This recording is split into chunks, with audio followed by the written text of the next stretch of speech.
देखा अपने आसपास के, अपनी सोसाइटी के कुछ लोगों को सक्सेस होते हुए, तो एक लगा कि शायद पॉसिबल है हमारे लिए भी। टफ तो रहेंगे, कुछ आपको लगेगा, किसी को जो है वो थोड़ा इंग्लिश में यस। परेशानी होगी करने में, किसी को मैथमेटिक्स में रहेगी, किसी को साइंस समझने में दिक्कत होगी। मुश्किल हालात भी कभी आए होंगे, कोई स्ट्रगलिंग स्टोरी अगर आप हमारे साथ शेयर करना चाहें? बट एट द एंड फिर वही बात है कि या तो अर्श पे तो या फर्श पे, तो और गलतियों से इंसान सीखता है, बहुत गलतियों ज़्यादा। से डरना नहीं है। बिल्कुल, बच्चे थोड़े डेविएट हो जाते हैं नशों की तरफ, ड्रग्स की तरफ, इन सारी तरफ, तो थैंक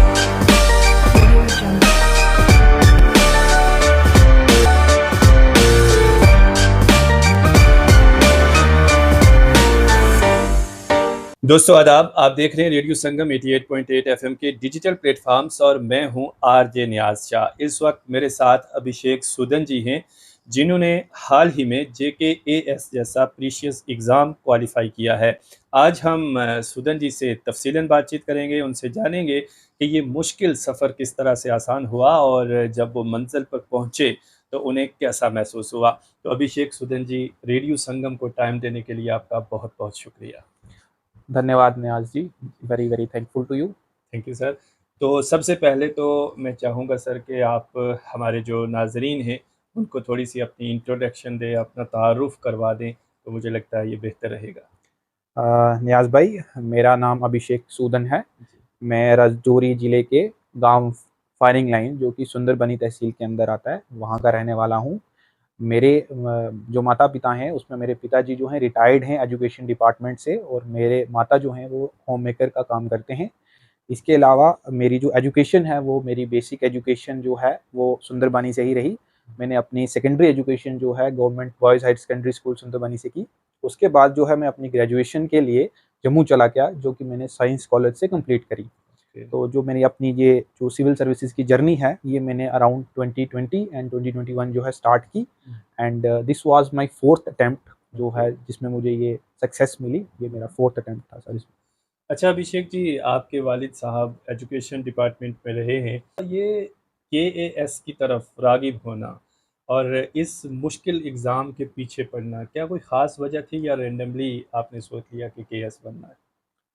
सर स्टार्टिंग से ही जब मैंने अपनी ग्रेजुएशन कंप्लीट कर ली थी, तो हुँ। मेरा करंट अफ़ेयर्स जो होते हैं, जैसे ग्लोबल अफ़ेयर्स रहते हैं, जो अपने आस-पास की घटनाएँ हो रही होती हैं, उनकी तरफ काफ़ी एक रुझान रहता था। ओके। मुझे ये मज़ा आता था इंटरनेशनल रिलेशंस पढ़ने में, हुँ, जियोपॉलिटिक्स को समझने में, हुँ। इंडिया के रिलेशंस कैसे हैं, इन सब चीज़ों में मेरा स्टार्टिंग से ही रुझान रहा। अच्छा। तो जैसे-जैसे धीरे-धीरे एक्सपोज़र मिलता गया, तो थोड़ी हुँ। समझ में आना शुरू हो गया कि हाँ, ये जेकेएस नाम का एक एग्ज़ाम रहता है, तो इसको हम जो है, जो हमने देखा अपने आस-पास के, अपनी सोसाइटी के कुछ लोगों को सक्सेस होते हुए, तो एक लगा कि शायद पॉसिबल है हमारे लिए भी। हुँ, तो बस उसी राह पे चल पड़े, फिर हुँ, वापस पीछे नहीं देखा, तो शायद ऊपर वाले की भी ये करम हुँ। रहा कि आज यहाँ पर हम पहुँचे। अच्छा अभिषेक जी, ये जो एग्ज़ाम है ना काफ़ी मुश्किल होता है। तो बहुत सारे हमारे बच्चे जो अभी स्कूल में पढ़ रहे हैं, तो वो रेडियो संगम के प्लेटफ़ॉर्म पे आपको देख रहे होंगे। थोड़ा-सा बता दीजिए कि इसकी स्टार्टिंग कैसे होती है? कितने इसमें टर्म होते हैं? क्या कुछ होता है? अगर आप मुख्तसर बता दें तो। सर सबसे पहले तो ये जो एग्ज़ाम रहेगा जेकेएस का, ये एक 3 टियर एग्ज़ाम होता है। 3 इसमें टियर। 3 स्टेजेज़ रहेंगी। ओके। जो सबसे पहली स्टेज होता है जिसको प्रीलिम्स कहा जाता है, या प्रीलिमिनरीज़ जिसको टेस्ट कहा जाता है, जी। जो कि एक ऑब्जेक्टिव बेस्ड टेस्ट होता है। ओके। इसमें आपके 2 एग्ज़ाम रहते हैं, एक में आपकी जो जनरल नॉलेज है या जीएस है जो चेक की जाती है, हुँ, और जो सेकंड एग्ज़ाम है जिसमें आपके एप्टीट्यूड्स और कम्युनिकेशन स्किल्स, जिसमें सीसेट रहेगा, हुँ। जिसमें कि हमें मैथ होता है, इंग्लिश कम्प्रीहेंशन होती है, तो ये 2 स्टेज एग्ज़ाम जो है रहता है हमारा प्रीलिमिनरी टेस्ट। उसके बाद जो है हमारा मेंस का एग्ज़ाम होता है। हुँ, मेंस में हमारे जीएस 1, 2, 3, 4 4 तरह के जनरल स्टडीज़ के एग्ज़ाम होते हैं। हुँ, इसके अलावा हमारे पास एक क्वालिफाइंग इंग्लिश का एग्ज़ाम रहता है, हुँ। एस्से का पेपर होता है, और हमारे पास ऑप्शनल के 2 एग्ज़ाम रहते हैं। ये ओके। सेकंड स्टेज आ गई मेंस की। इसके ठीक। बाद जो है हमारी थर्ड स्टेज आती है, हुँ, जिसमें कि हमारा पर्सनैलिटी टेस्ट, जिसको कि कॉमनली इंटरव्यू भी कहा जाता है, ये थर्ड हुँ। स्टेज में आता है। ओके। कोई ऐसा सब्जेक्ट जो यहाँ पर आपको मुश्किल लगा हो और ख़ास तौर पे जो ऑप्शनल सब्जेक्ट होता है, कभी-कभी ऐसा भी होता है कि हम ऑप्शनल सब्जेक्ट ऐसा ले लेते हैं कि जिसमें हमारी रुचि नहीं होती है या फिर हमें वो ऑप्शनल सब्जेक्ट मिलता है कि जो मतलब हमारा होता नहीं है। जैसे किसी ने पॉलिटिकल में पोस्ट ग्रेजुएट किया है, तो उसको सोशियोलॉजी का सब्जेक्ट मिलता है। तो ये जो सब्जेक्ट कॉम्बिनेशन है या सब्जेक्ट को चूज़ करना है, तो ये किस तरह से करना चाहिए? सर आपके पहले फर्स्ट क्वेश्चन का जो आपने पूछा कि इसमें जो टफ सब्जेक्ट है, हाँ। तो उसके लिए मैं यही कहूँगा कि देखो टफ तो रहेंगे, कुछ आपको लगेगा किसी को जो है वो थोड़ा इंग्लिश में यस। परेशानी होगी करने में, किसी को मैथमेटिक्स में रहेगी, किसी को साइंस समझने में दिक्कत होगी। तो मेरे लिए पर्सनली मैथमेटिक्स थोड़ा-सा टफ रहता था, ओके। क्योंकि मैंने जो है बेसिक अपने एलिमेंट्री तक ही पढ़ा है।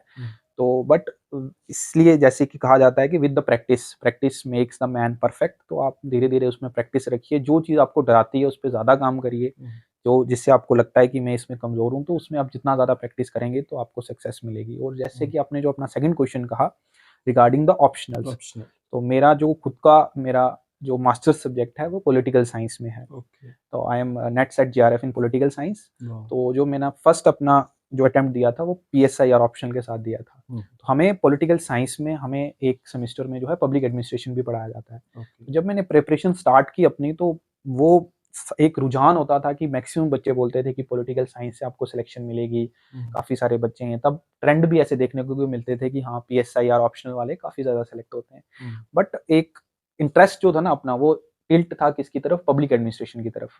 तो वही है कि फिर सेकंड अटेम्प्ट में पब्लिक एडमिनिस्ट्रेशन के साथ गए, तो सेकंड अटेम्प्ट में मुझे इंटरव्यू स्टेज तक पहुंचने का जहाँ यहाँ मौका मिला, तो फिर मुझे लगा कहीं न कहीं कि हाँ, मुझे इस सब्जेक्ट के साथ में बेटर कनेक्ट कर पा रहा हूँ as compared with the political science. So okay. That's why I opted for public administration. Example, अगर आप इंजीनियरिंग बैकग्राउंड से आते हैं, आपने यस। मैनेजमेंट साइंसेज़ पढ़ी हैं, ओके। या आपका कुछ मैथमेटिकल बैकग्राउंड है, तो ये व ज़्यादा बच्चे जो हैं टिल्ट होते हैं इस साइड। हाँ। तो अगर आपका पॉलिटिकल साइंस है तो आप पीएसआईआर या पब्लिक एडमिनिस्ट्रेशन दोनों के साथ जा सकते हैं। बाकी अगर आप मेरा पर्सनल ओपिनियन जानने की कोशिश करेंगे, तो मैं यही कहूँगा कि जिस ऑप्शनल के साथ आप कनेक्ट हो पाते हैं, क्योंकि आपको बड़े सारे चीज़ें देखने को मिलती हैं। कुछ कहेंगे कि इस ऑप्शनल में स्कोरिंग नहीं होता, कोई बोलेगा आपको कि ये ऑप्शनल के बच्चे सेलेक्ट नहीं होते। बट रैदर अगर आप एक ऑप्शनल को 5-6 घंटे अपने इंटरेस्ट से पढ़ पा रहे हैं, not the pressure of the exam, तो वो आपको लॉन्ग रन में बहुत हेल्प करने वाला है इससे। ये मुश्किल एग्ज़ाम है, इसमें टाइम की भी ज़रूरत होती है, डिसिप्लिन की ज़रूरत होती है, सब्र की बड़ी ज़रूरत होती है। तो ये जो मुश्किल हालात भी कभी आए होंगे, कोई स्ट्रगलिंग स्टोरी अगर आप हमारे साथ शेयर करना चाहें, जो आपको बहुत मुश्किल लगा और फिर आपने खुद ही जो है उसका हल निकाल के आगे निकल गए? Sir during my second attempt in the 2022 जो मैंने ये एग्ज़ाम दिया था, उसमें मैं इंटरव्यू स्टेज तक पहुँचने में वहाँ कामयाब हो पाया था। ओके। बट फिर वही कहते हैं कि थोड़ा आपको उस साल उस तरह से दे भी नहीं पाया। शायद मेरी ही इमैच्योरिटी रही होगी कि मैं ही इतनी मेहनत नहीं की थी तब, या मेरे आंसर्स उस लेवल के नहीं थे कि जो अनफॉर्च्यूनेटली मैं वहाँ पे सेलेक्ट नहीं हो पाया। वहाँ कितने मार्क्स से रहे आप? सर वहाँ पे अराउंड मेरा कोई 30 मार्क्स का डिफरेंस था, ओके। फाइनल लिस्ट में शॉर्ट लिस्ट होने के लिए। तो वो एक सेटबैक था तो काफ़ी। उस वक़्त जब आप थर्ड तक पहुँचे तो आपको मतलब कितना डिप्रेस्ड हुए आप? सर वो पीरियड एक काफ़ी, मतलब आपको लगता है कि हाँ, क्योंकि एक्सपेक्टेशंस बहुत ज़्यादा हो जाती हैं। ओके। आप जहाँ भी जाते हैं, जब आपको पता लगता है कि हाँ, इसका इंटरव्यू है, मेरे फ्रेंड्स होंगे, मेरी सोसाइटी है, मैं जम्मू में था तो मेरी लाइब्रेरी के आस-पास वाले जितने थे, सबको एक एक्सपेक्टेशन हो जाती है कि हाँ, ये पढ़ने वाला है तो ये कर जाएगा। सक्सेस हो जाएगा। ओके। बट फिर एक जब सेटबैक लगता है आपको कि हाँ, नहीं हो पाया, या जिस भी कारणों की वजह से, तो वहाँ पे एक डिप्रेस मोमेंट आपके लिए आता है वो। बट एट द एंड फिर वही बात है कि या तो अर्श पे तो या फर्श पे, तो आप कुछ वो फिर अपने अकॉर्डिंग आप अगर 100% दें वहाँ से, तो मेरे लिए भी वो मोमेंट काफ़ी रहा था। अच्छा। बट थैंक गॉड कि मेरी फैमिली ने बहुत हेल्प की मेरी, मेरे मम्मा-पापा ने बहुत इमोशनल, फिज़िकल हर तरह का मुझे सपोर्ट रखा। हम एक मिडल फैमिली से ही आते हैं, तो फाइनेंशियली भी रहते हैं, बट उन्होंने कभी मुझे, मतलब उन्होंने खुद को बेसिकली अगर थोड़ा कम भी रखा होगा, बट मेरे में उन्होंने कभी मेरी एजुकेशन के साथ कोई कॉम्प्रोमाइज़ नहीं किया। जब हमने एग्ज़ाम दिया, तो पहली स्टेज, दूसरी स्टेज, फिर तीसरी स्टेज पे जाके आप रह जाते हैं। फिर दोबारा से आपको फर्स्ट से पढ़ना पड़ता है। तो वो जब मोमेंट आपके पास आया तो आपने हैंडल कैसे किया? क्योंकि हमारे बहुत सारे ऐसे व्यूअर्स हैं जिनको 4, 5, 6, इवन कि मैं कुछ ऐसे फ्रेंड्स को भी जानता हूँ जो 15 अटेम्प्ट दे चुके हैं। लेकिन अभी भी इवन के एक बच्चा हमारा जो है वो 1.5 मार्क्स से इंटरव्यू में रह गया है। तो वो हैंडल कैसे किया आपने? कैसे करना चाहिए?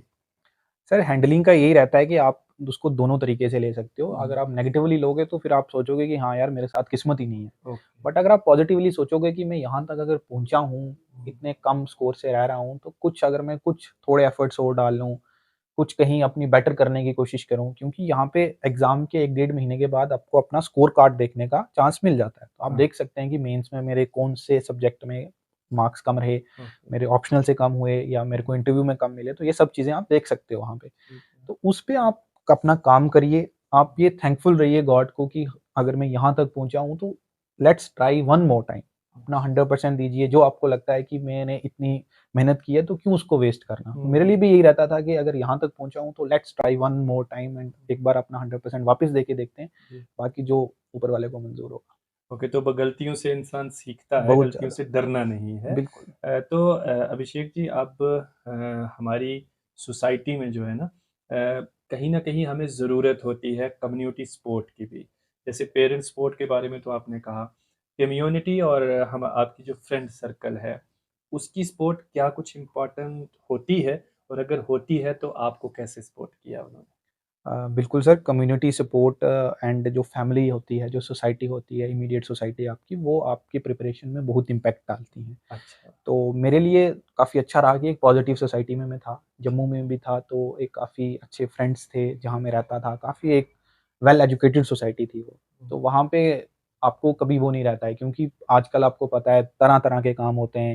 हुँ, बच्चे थोड़े डिविएट हो जाते हैं नशों की तरफ, ड्रग्स की तरफ, इन सारी तरफ। तो थैंक गॉड कि मैं कभी ऐसी कोई सोसाइटी में मुझे नहीं हुआ कि जहाँ पे मैंने इस तरह का कुछ फेस किया हो। तो उस सोसाइटी ने मुझे बहुत हेल्प किया, और इवन जहाँ पे भी मैं स्टडी करता था, अपने लाइब्रेरी में जाता था, हुँ, तो उन बच्चों के साथ एक्सपोज़र होना, उनसे सीखना, उनको देखना कि हाँ, ये आज अगर यहाँ पे हैं, कोई 2 मार्क्स से रह रहा है, जैसे आपने कहा 3 मार्क्स से रह रहा है, तो क्या इसमें ख़ास है कि वो यहाँ तक पहुँचा है। हुँ, हुँ, तो वही है कि अपनी सोसाइटी, अपने एनवायरनमेंट से लर्न करना, उनके साथ आगे बढ़ना, तो एक पॉज़िटिव इम्पैक्ट बहुत ज़्यादा रहता है, क्योंकि ह्यूमन जो है एक सोशल एनिमल होता है। बिल्कुल। तो आप बोलेंगे बिल्कुल आइसोलेशन में रह के आप इस एग्ज़ाम को नहीं पढ़ सकते हैं। हुँ, तो ये चीज़ें, छोटी-छोटी चीज़ें बहुत मैटर करती हैं। आपकी इंटरेक्शंस, आपकी सोसाइटी, आपका एनवायरनमेंट, इस हुँ। आपको वो अगर वो उसका पॉज़िटिव इम्पैक्ट आपकी प्रिपरेशन पे पड़ रहा है, तो आप डेफ़िनिटली इस एग्ज़ाम को सक्सेस पा सकते हैं। एक छोटा-सा सवाल सर, कि अभी अगर एक बच्चा हमारा 5th या 8th स्टैंडर्ड में पढ़ रहा है और उसके पेरेंट्स चाहते हैं, या बच्चे का भी ये ख़्याल है, सपना है, पढ़ाई में अच्छा है, वो केएएस करना चाहेगा,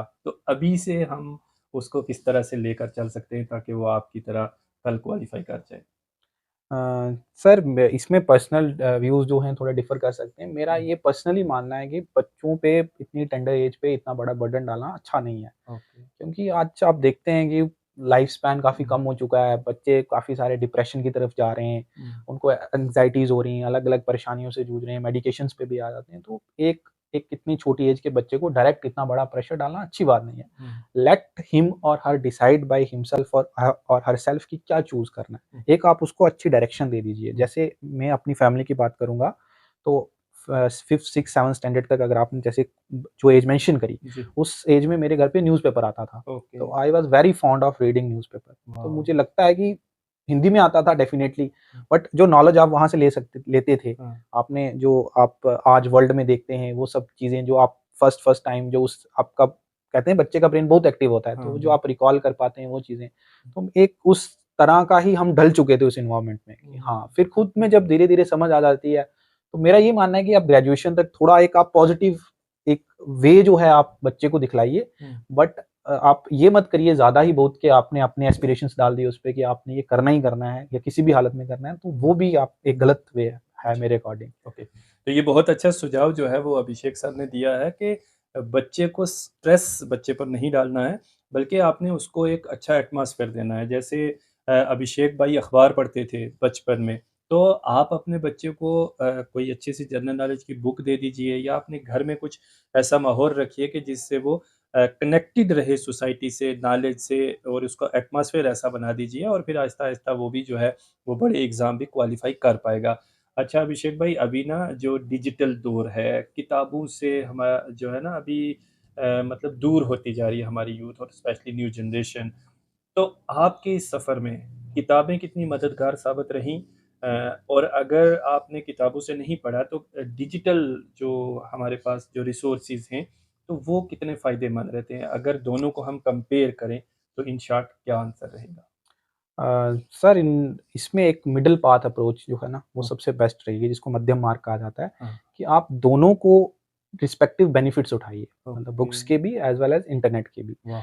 बेसिकली क्या रहेगा कि सर अगर आप बिल्कुल बुक्स पे चले जाएँगे, हुँ, तो वो क्या होगा कि फिर आपको इंटरनेट को बिल्कुल आप कट ऑफ कर रहे हैं। आपको कोई भी अगर चीज़ बुक से समझ नहीं आ रही है, तो जो चीज़ हो सकता है आपको बुक से 5 पेज पढ़ के समझ में आ रही है, वही इंटरनेट आपको विदिन 5 मिनट्स में समझा देगा। अच्छा। तो ये हो गया कि smart work versus hard work. लेकिन दूसरी साइड अगर आप बिल्कुल इंटरनेट पे रिलाई करेंगे, आप अपनी स्टैंडर्ड बुक्स को बिल्कुल छोड़ देंगे, तो आपको डिस्ट्रैक्शंस देखने को मिलेंगी। आजकल इंटरनेट पे आपको पता है, आप अगर पढ़ाई भी करते हैं तो बीच में आपको नोटिफिकेशंस आ रही हैं, इंस्टाग्राम है, फेसबुक है, या आप कोई गेमिंग कर रहे हैं, तो ये सब डिस्ट्रैक्शंस भी रहेंगी। तो मेरा ये मानना है कि आपको खुद को डिसाइड करना है कि हाँ, मुझे कैसे इसको यूज़ करना है पॉजिटिवली। जैसे बुक्स हैं, तो मैं पर्सनली बता सकता हूँ कि मैं बुक्स पे भी रिलाई करता था। मॉर्निंग में आप पढ़ना शुरू करते हो तो आपका ब्रेन जो है बिल्कुल फ्रेश होता है। उस टाइम जो है आप रिलाई करिए बुक्स पे, आपने 3, 4, 5 घंटे अच्छे से अपनी बुक्स को स्टडी करिए। फिर दोपहर आते-आते जैसे खाना खाते हो तो आपको एक ब्रेन फॉग हो जाता है, आपको नींद वाला वो जो आता है, तो अब आप तब इंटरनेट पे शिफ्ट कर लीजिए, तब आप वीडियोज़ का यूज़ करिए। फिर आर्टिफिशियल इंटेलिजेंस जो कि आज के टाइम पे काफ़ी देखने को मिलता है, उसको आप बड़े पॉजिटिवली यूज़ कर सकते हैं। मैं खुद भी पर्सनली मैं अपने आंसर्स भी आर्टिफिशियल इंटेलिजेंस से इवैल्यूएट करवाया करता था, या उस पे ऑनलाइन क्विज़ेज़ देने। तो उसका पॉजिटिव इम्पैक्ट भी रहेगा, बट मेरे अकॉर्डिंग दोनों को अगर आप मीडिएट करके चलते हैं, दोनों को साथ लेके चलते हैं, तो आप डेफिनिटली यहाँ पे पहुँच सकते हैं। तो दोस्तों ये सीख है और कितना बेहतरीन जो है ना सुझाव अभिषेक भाई ने दिया है। किताबों को छोड़ना नहीं है और इंटरनेट के पीछे पड़ना नहीं है तो आप कामयाब हो जाएँगे। तो सर अभी जो आपने नॉलेज हासिल की, जैसे आपने कहा कि हमने दोनों जो माध्यम है उनको किया। तो आपने ये कोचिंग वगैरह का जो एक ट्रेंड चल पड़ा है, बहुत महँगी-महँगी कोचेज़ ले रहे हैं हमारे बच्चे और कहते हैं भाई अगर अच्छी कोचिंग दिल्ली, बॉम्बे, कलकत्ता जैसे बड़े शहर में नहीं होगी तो आप कुछ नहीं कर पाते हैं। आपने कैसे किया? ऑनलाइन पढ़ा, कोचिंग की, सेल्फ स्टडी की, कैसे ये हुआ? नियाज़ भाई, मैं आपको थोड़ा बैकग्राउंड बता देता हूँ। जी। अकॉर्डिंग 2021 के आसपास क्या हुआ था कि जो हमारी यूटी गवर्नमेंट थी, उसने एक स्कीम लॉन्च की थी जिसका नाम था मिशन युवा। जी, तो उसमें मिशन एक युवा। हमारा स्कॉलरशिप बेस्ड टेस्ट हुआ एक। तो फॉर्च्यूनेटली वो टेस्ट में क्वालीफाई करने में सक्सेसफुल रहा। ओके। उसकी बदौलत क्या हुआ कि मुझे जो है गवर्नमेंट स्पॉन्सर्ड यहाँ पे स्कॉलरशिप बेस्ड जो है कोचिंग प्रोवाइड की गई 1 साल की जम्मू में। अच्छा। तो उस कोचिंग ने एक फाउंडेशन डालने में बड़ी ज़्यादा हेल्प की, नो डाउट। कि वो एक फाउंडेशन जो होती है ना, जैसे प्लिंथ होता है घर का, तो वो प्लिंथ बनाने में मेरी बहुत हेल्प की। जब वो कोचिंग कंप्लीट हुई तो अभी 2026 चल रहा है, तो from the past 3 and a half years मैं फुली रिलाई करता था इंटरनेट, या जैसे आपने कहा ऑनलाइन मीडियम पे ही। इससे क्या होता है कि आपके पास नॉलेज तो आ गई है, बट आपको अपडेटेड रहना भी बहुत ज़रूरी है। आपके पास करंट अफेयर्स हैं, या जो आप देखते हैं कि आपके आस-पास क्या हो रहा है। तो एक जो मेरी कोचिंग थी, जो रही 4 साल पहले की, तो बिल्कुल मैं उस पे रिलाई करके आज का एग्ज़ाम जो मैं बोलूँ कि बिल्कुल क्वालीफ़ाई कर पाऊँगा, तो ऐसा भी पॉसिबल नहीं है, क्योंकि मुझे ट्रेंड एनालाइज़ करने हैं, क्वेश्चंस कहाँ से आ रहे हैं, कैसे आ रहे हैं, क्या कर रहे हैं। तो ऑनलाइन प्लेटफ़ॉर्म जो ऑनलाइन कोचिंग है, इसमें बड़ी सारी हेल्प करती है।